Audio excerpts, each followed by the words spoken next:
Greetings, YouTube. How old are you?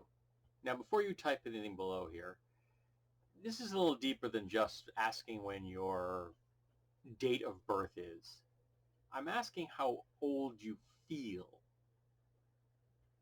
My therapist did a dissertation, his doctoral dissertation, on the elderly and their perceived age, and almost all of them perceived their age as being 20 to 40 years younger than they were.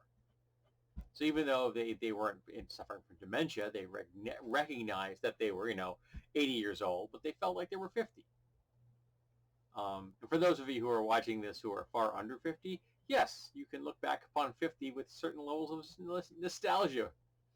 At the time of this filming, it will be less than 2 months before I turn 58. It'll even be a shorter period of time by the time you see this. And I think about my age frequently because that'll make me 2 years shy of 60. 60 is a pretty big number when it comes to age, at least in my head. My wife's grandmother lived to be 104, though she really wasn't with us mentally for the last 4 years. But prior to that, she lived on her own until she was 96.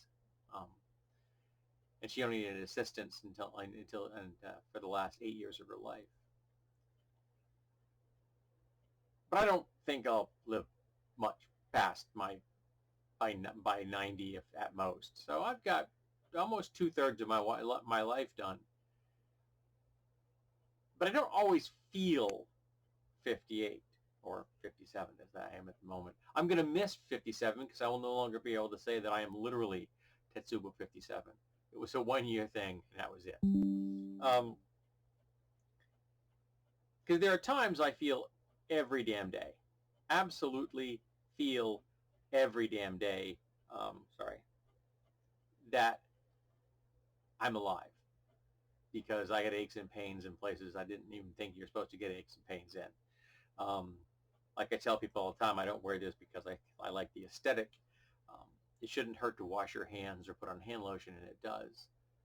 So when I'm doing that, when picking up a plastic plate so that I can have some lunch causes me pain, yeah, I'm feeling 57. But you get me in my shop,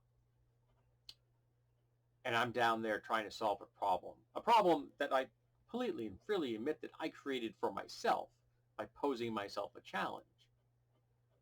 And I find an elegant solution. I'm not 57 anymore. I'm 25. I'm solving something. I am in a place where the options for the future are limitless. It's not the truth, of course, because at 25 I was suffering deeply from depression, anxiety, PTSD, and ADHD, and having been really not dealing with any of it at all, in the least. So the options for my future were not limitless. But when I'm in that creative space, they are. When I'm in that creative spot, it's just me and the problem and trying to push what I can do as far as I can go. I worked on a project last couple of days. In fact, I finished it this morning. And it required me to literally come up with new methods for clamping objects.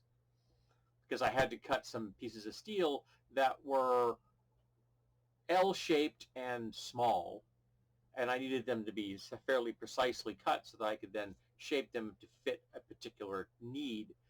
But because I don't have a mill, I had to figure out a way to clamp the object and hold it in place while I used an angle grinder to shape it. And in some cases, hold it in one method to get part of the cut done, and then find a new method to get the second half of the cut done, because I had to change the position I was cutting in, and you couldn't cut all the way through from either direction. That kind of thing, yeah, I'm 25. All over again. It's a wonderful sensation. It makes me smile. There have been times, in fact, quite recently, I was working on a triple-headed mace. It's called the Hydra Mace. You can go check it out on my DeviantArt page. And it's just each is a cube-shaped striking head with points on it. They go in four directions at once. And when I finished those three striking heads, and had them attached to the chains they go on, and had all the chains attached to the lag bolt that was going to go into the handle, and that was the halfway mark. Now I had to go make the handle. But I was done with that, and I'm looking at it on my bench, and I'm literally giggling. Not metaphorically, I mean out loud. I was that happy, that pleased in that moment. Seen from the outside, it was probably somewhat disturbing to see a fat bald old dude who's 57 giggling over something which is useful for nothing but causing harm to another person. But it's just art to me. I have no intention of using any of the things I create in anything other than admiration. And there are times I've disassembled some of them to use parts in other things. It's art to me. And that's it. It's just really dangerous art. And I'm okay with that. I'm okay with making dangerous art. Doesn't bother me at all. But in that creative space, I'm not my age biologically. I'm in a much younger state. So, to ask that question again, how old are you?